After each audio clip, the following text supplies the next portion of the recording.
देखता हूँ, ये 6 के 6 चीजें ट्रेड लेने के पहले मैं जरूर देखता हूँ।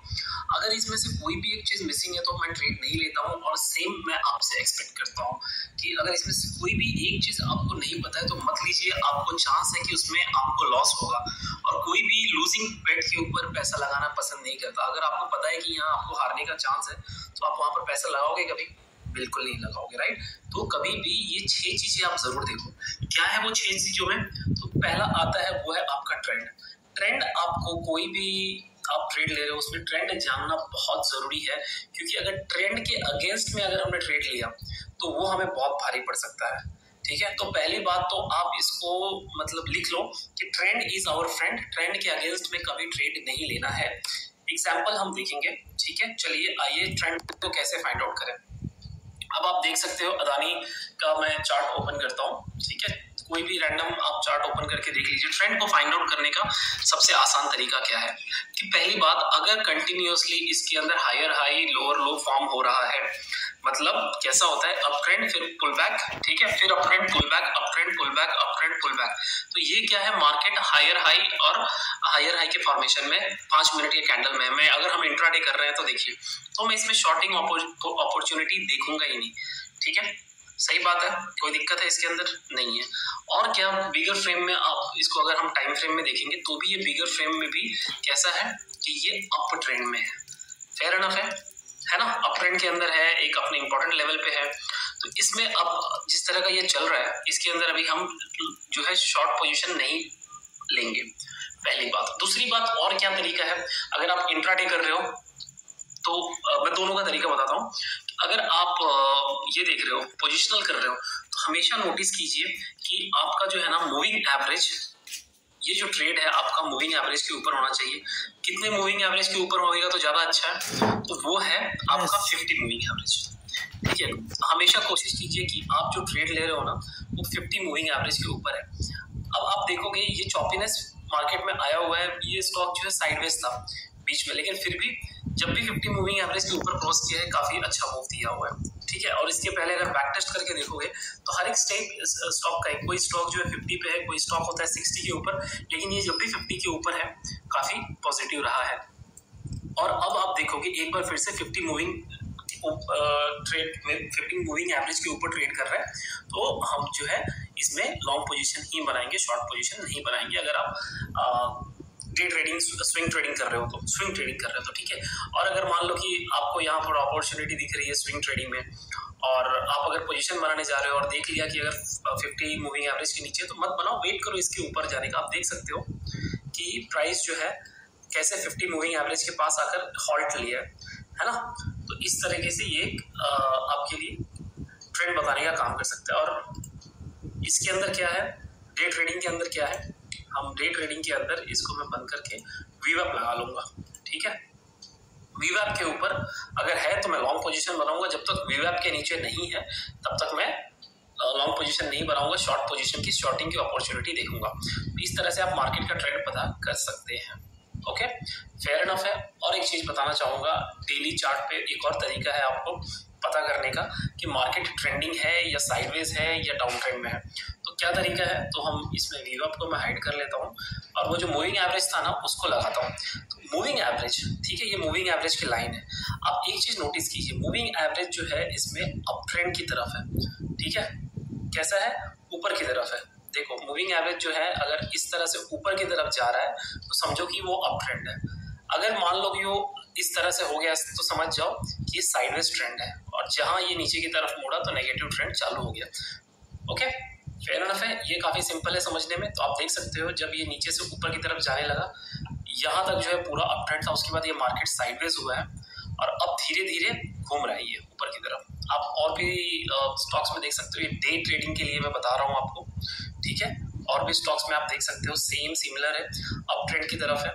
ठीक है, और यहाँ देखिए ये साइडवेज था तो आपका मूविंग एवरेज भी साइडवेज की तरफ है। देख रहे हो 45 डिग्री समझ लो। 45 डिग्री क्या होता है, तो 45 डिग्री अगर आप ऐसे एंगल्स लगाओगे तो ये 45 डिग्री होता है। तो आपका कोशिश करो कि ये जो मूविंग एवरेज वो 45 एंगल में चले। अगर ज़्यादा इस तरह चल रहा है कोई दिक्कत नहीं है, लेकिन जैसे थोड़ा फ्लैट होने लगे तो समझना कि वो स्टॉक में अभी साइडवेज जोन आने वाला है, साइडवेज होने वाला है, तो इसको हम अवॉइड करेंगे। तो अभी तक यहाँ तक क्लियर है आप लोगों को ट्रेंड कैसे पहचान। इंट्राडे में वीवैप का यूज करेंगे हम, या 20 मूविंग एवरेज का यूज करेंगे हम इंट्राडे में। और एक सेकंड में आपको वो भी दिखा देता हूँ कैसे हम इंट्राडे में। तो ये 5 मिनट का कैंडल लगा दिया हमने, सेम अपोलो हॉस्पिटल का है। तो आइए अब आप इसमें वीवैप भी लगा सकते हैं, या फिर 20 मूविंग एवरेज, ठीक है, 50 नहीं 20 इसमें इंट्राडे में देख लीजिए।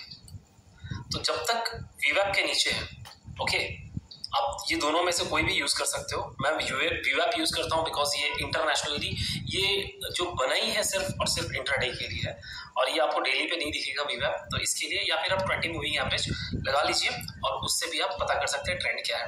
तो एक चीज तो आपकी क्लियर हो गई, ट्रेंड क्या चल रहा है, ठीक है। उसके बाद लेवल्स आपको देखना जरूरी है, ठीक है।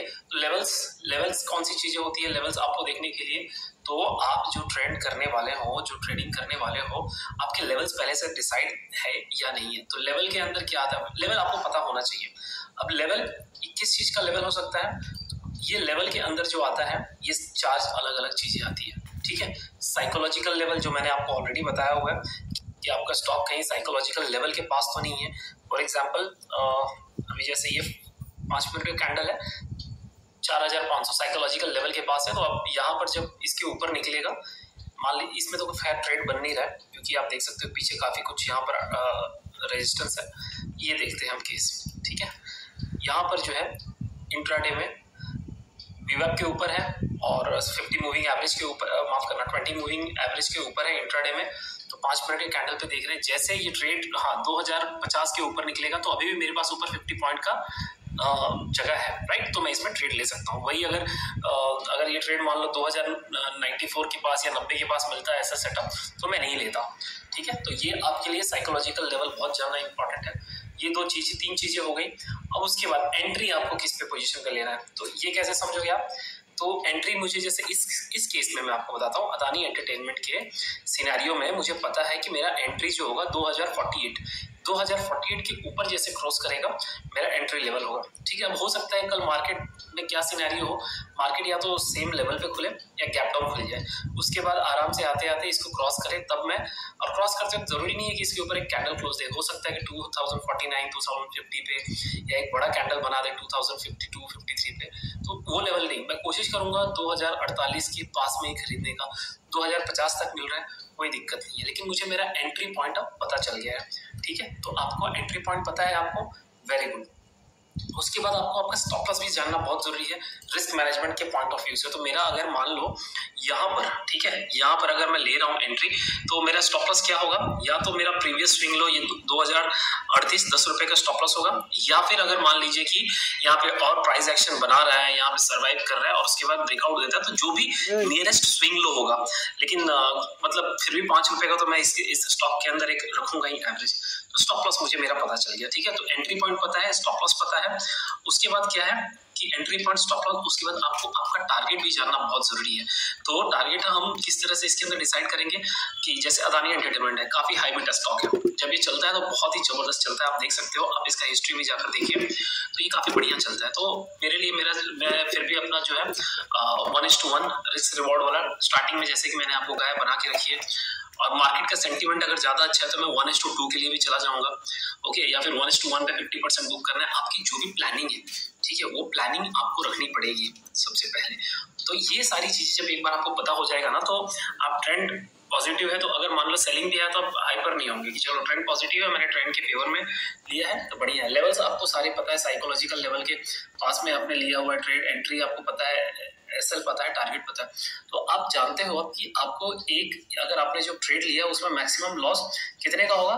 400 रुपए का होगा। आपने एक दिन का अपना कितना पकड़ा हुआ है? 1% अगर 70,000 कैपिटल है तो 700 रुपए। तो आप पैनिक नहीं होंगे कि हाँ, आप पहले से तैयार हो मार्केट को देने के लिए, ठीक है। देना सीखो। जब आप मार्केट में कहते हैं ना कि लॉस होने का डर अगर आपके मन से चला गया ना, तब आप प्रॉफिट में आ जाओगे। लेकिन ऐसा नहीं है कि लॉस होने का डर गया तो 1 लाख गया, कोई टेंशन ही नहीं।